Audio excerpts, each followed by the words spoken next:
The 2025 Renault Captur, a key player in the fiercely competitive B segment, presents a compelling paradox. On the surface, it is a triumph of modern automotive design and technology, boasting a captivating exterior and a high-tech, Google-integrated interior. It is praised for its eye-catching style, impressive technological suite, and practical interior packaging that seems to offer significant value for money. This sophisticated facade is designed to draw in urban consumers and young families alike. However, a deeper analysis reveals a series of fundamental flaws and a troubling pattern of corporate behavior that cast a long shadow over the vehicle. The Captur's aesthetic brilliance and technological prowess appear to be a strategic effort to divert attention from a more unsettling reality. This report will systematically unpack this dual nature, revealing how the car's most significant strengths, its cutting-edge hybrid powertrain and its stylish design, are inextricably linked to its most profound weaknesses. The vehicle's unrefined performance, a history of reliability concerns, and the disconcerting shadow of brand-level integrity issues form the core of a dark secret that every potential buyer must understand before making a decision. The 2025 Renault Captur makes an immediate and powerful first impression, a fact that is not by chance. The company has invested heavily in a midlife refresh that fundamentally redefines the vehicle's aesthetic and technological identity. This calculated shift is designed to make the Captur a standout in a segment saturated with similar-looking small SUVs. The strategy is to appeal to the emotional and aspirational desires of a customer base that values form as much as function. The exterior of the Captur has been described as having a radically changed style, bringing it in line with the brand's more premium models like the Megane and Scenic. Its new design is bold and dynamic, with sharp lines and a chiseled and purposeful demeanor that makes it one of the most stylish options going. The high-end Esprit Alpine trim further enhances this visual appeal, featuring gloss black and matte gray details and large 19-inch alloy wheels. This strategic focus on a powerful and modern visual language serves to set the Captur apart from its many competitors and establishes a strong initial allure. While the Renault Captur excels in style and technology, its appeal begins to diminish when assessed on a deeper level. The car's dynamic performance reveals a series of compromises and weaknesses that detract from the overall driving experience. These issues are not mere nitpicks, they are fundamental flaws that challenge the vehicle's claim to be a well-rounded and refined package. The first significant issue is the vehicle's suspension system. Despite being equipped with all-new shock absorbers, multiple expert reviews have noted a notable regression in ride quality. The suspension is described as firm over bumps and slightly firmer than some competitors, especially on rougher surfaces. A particularly critical review bluntly states that despite the engineering revisions, the ride is worse than the previous model.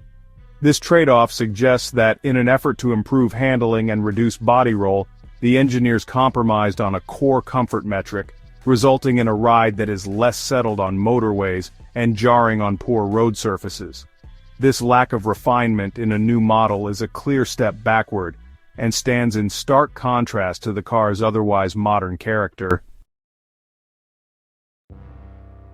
So, the true dark secret of the 2025 Renault Captur actually lies within its core engineering, especially the much-talked-about E-Tech hybrid powertrain. While, this system is marketed as a real technological highlight, actual real-world experiences paint a very different picture, one that's deeply unrefined and honestly kind of unpredictable at times. This is a fundamental flaw at the very heart of the vehicle, and it's something you just can't spot from a quick glance at the spec sheet. The E-Tech hybrid system, even though it boasts a better 0 to 62 miles per hour time of 10.6 seconds and improved fuel economy, is honestly far from a smooth operator. Expert and owner reviews time and again describe this system as hesitant at times and a bit underpowered, especially when you need that sudden burst of acceleration. There's a long-term review that really stands out describing the complicated gearbox as one that, and I quote, takes eons to gather its skirts, tie its shoelaces and take a deep breath before eventually picking up speed. This kind of inconsistent power delivery, sometimes smooth, sometimes really jarring, makes the car feel unreliable and, well, disconcerting in those critical driving moments. One reviewer even mentioned a burning clutch smell during a struggle to accelerate, and that's a pretty powerful narrative detail.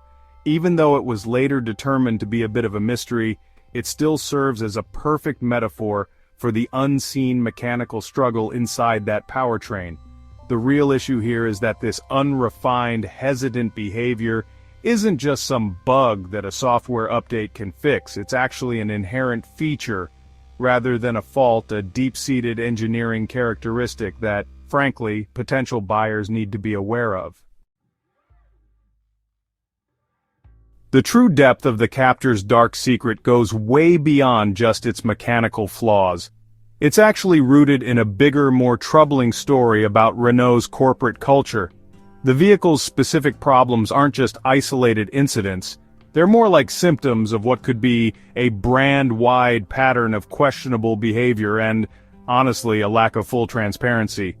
The most damning evidence of this pattern, well, it actually comes from reports about another Renault model, the Duster. Forum discussions have detailed a really disturbing spike in videos, posts, and conversations related to potential fire hazards in Renault Duster vehicles. The issue seems to center on the firewall area, with owners reporting it heating up unnaturally, and in some cases this has actually led to vehicles catching fire. But here's the most concerning part. Renault's alleged response. The company reportedly blamed aftermarket accessories, and instead of focusing on a recall, prioritized finding the person who leaked an internal document. That document recommended replacing a firewall protector due to thermal stress. This focus on silencing a whistleblower, rather than issuing a public safety recall, really reveals a corporate mindset that could be seen as, deeply troubling.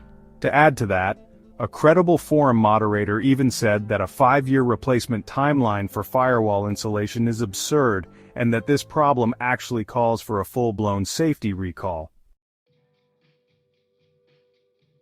The 2025 Renault Captur is, honestly, an exercise in contradictions. It's a car that's both alluring and, at the same time, deeply flawed.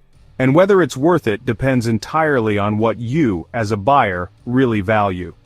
The dark secret of the Captur isn't just one isolated issue.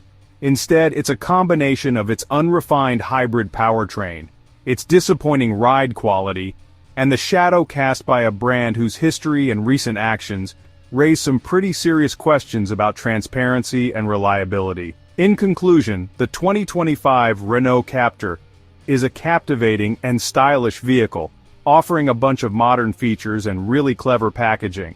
But this beautiful facade actually hides a troubling reality. The unrefined and inconsistent hybrid powertrain, the step-back and ride quality, and those ongoing historical reliability concerns are all pretty significant risks. The disturbing reports about the company's behavior regarding the Duster fire incidents only make these concerns feel even bigger, turning the Captur's flaws from simple engineering quirks into a matter of trust. So, potential buyers who are drawn in by the car's bold looks and advanced tech really have to weigh these benefits against the very real possibility of long-term mechanical and corporate liabilities. For those who value proven reliability and consistent performance, well, the market does offer alternatives that, while maybe not as stylish, are ultimately a lot more reassuring.